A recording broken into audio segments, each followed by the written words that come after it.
پشتون تحفظ مومنٹ کا 3 روزہ پشتون قومی جرگہ اتوار کی شب اختتام پذیر ہوا۔ جرگہ نے 22 نکاتی ایجنڈا پر اتفاق کیا گیا۔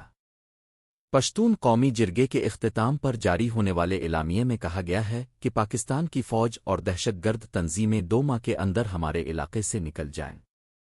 اعلامیے میں کہا گیا ہے کہ اگر 2 مہینے میں یہ نہ نکلے تو پھر جرگہ فیصلہ کرے گا کہ ہم ان قوتوں کو کس طرح نکالیں گے۔ جاری کیے گئے اعلامیے میں کہا گیا ہے کہ آئین پاکستان کے تحت فوج سیاست میں حصہ نہیں لے سکتی۔ اعلامیے کے نکات میں یہ بھی شامل ہے کہ ملک کا پرانا عمرانی معاہدہ آئین ناکام ہو چکا ہے اور نئے عمرانی معاہدے کو اس سرزمین کے مشرانوں کی مرضی کے مطابق بنایا جائے۔ مطالبات میں کہا گیا ہے کہ پاک افغان سرحد ڈیورنڈ لائن پر تمام تجارتی راستوں اور امدورفت کو پرانے قوانین کے مطابق بحال کیا جائے۔ پشتون قومی جرگے کے مشترکہ اعلامیے میں افغانستان میں لڑکیوں کی تعلیم بحال کرنے کی درخواست بھی کی گئی ہے۔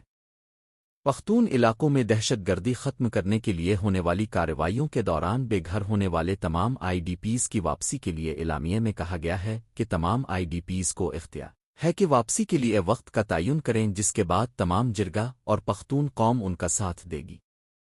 جرگے نے مطالبہ کیا کہ پنجاب، سندھ اور وفاق میں پختون طلبہ کے ساتھ امتیازی سلوک بند کیا جائے بصورت دیگر تمام جرگہ اور پختون ان کی مدد کے لیے متعلقہ علاقے جائیں گے۔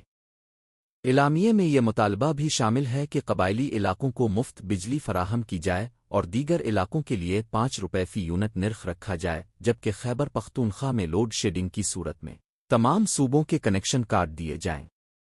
مطالبات میں فوجی عدالتوں اور حراستی مراکز کے خاتمے، سیاسی قیدیوں کی رہائی، بلاک شدہ شناختی کارڈز کی بحالی، قدرتی وسائل پر صوبائی اختیارات دینے جیسے نکات بھی شامل ہیں۔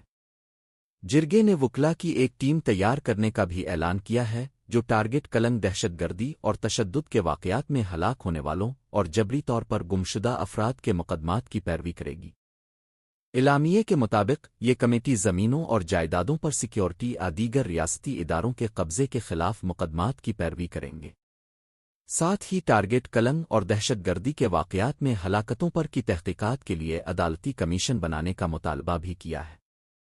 جاری کردہ اعلامیہ میں کہا گیا ہے کہ اگر کسی نے اس جرگے کی بنیاد پر کسی کے خلاف کارروائی کی گئی تو جرگہ سخت رد عمل دے گا۔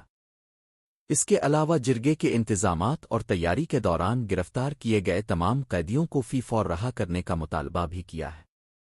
اعلامیہ میں مطالبہ کیا گیا ہے کہ وزیر اعلیٰ خیبر پختونخوا جرگے کے مطالبات کے مطابق صوبائی اسمبلی سے بل منظور کرائیں۔ آخر میں پشتون قومی جرگے کی 80 رکنی کمیٹی اور شرکا نے حلف لیا کہ ان مطالبات کو منوانے میں پیچھے نہیں ہٹیں گے اور نہ کسی قربانی سے دریغ کریں گے۔ مطالبات کے اعلان سے پہلے کہا گیا کہ یہ اجتماع پوری پختون قوم کا جرگہ تصور کیا جائے گا۔ جرگے کا اعلامیہ سامنے الف نے کے بعد علی امین گنڈا پور کا کہنا تھا کہ وہ بحثیت وزیر اعلیٰ خیبر پختونخوا آئین اور قانون کے دائرے میں رہتے ہوئے ان تجاویز پر عمل درآمد یقینی بنانے کی بھرپور کوشش کریں گے۔